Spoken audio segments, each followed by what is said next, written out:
Вот у меня один знакомый, тоже ученый, у него 3 класса образования. А он петроглифы за полчаса так нарисует, не отличишь от древнего.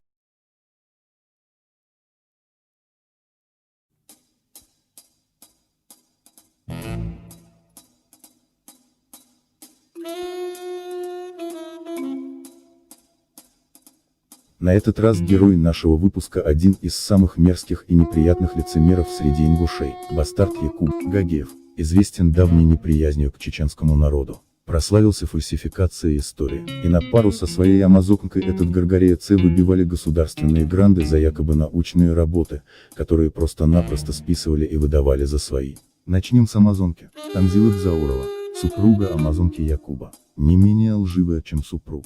Занимается возрождением культурного наследия ингушей, воспроизведением ковров-инстингов. По ее же мнению, они были только ингушскими. Ну да ладно, перетягивать все на себя эти товарищи любят и практикуют. Но как всегда этих неудачников-фальсификаторов ждет фиаско. И вот Танзилу спалили. Вернее, спалила Елена Севрюкова, которая обнаружила, что работу, которую Дзаурова выдавала за свою, оказалась плагиатом из книги «Чечено-ингушский истинг», выпущенной войнахской диаспорой мухаджиров в Турции. Ссылку я оставлю в описании. Вы можете перейти по ней и почитать комментарии к посту. А теперь о Якубе-шарлатане. Он у нас исследователь и хранитель культурно-архитектурного наследия Ингушетии. Помимо мониторинга башен, он у нас обнаружил ранее неизвестные петроглифы. И не просто пару штук, а целый клад. Никто не задавался вопросом, почему ранее экспедиции не обнаруживали то, что обнаружил Якуб. Неужели ранее экспедиторы и археологи были слепы, и при изучении объектов не обращали внимания? Или же Якуб профессиональнее и проворнее всех?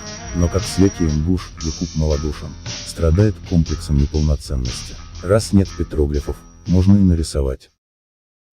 А что, так можно было, что ли?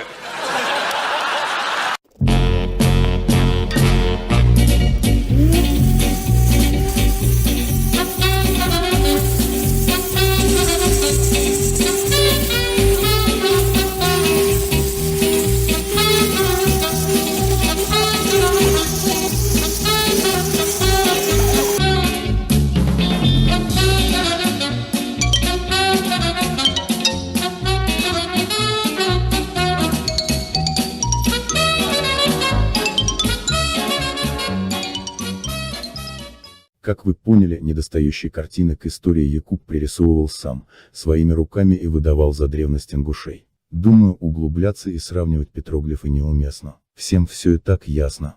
А для ясности, приведем цитату исследователя.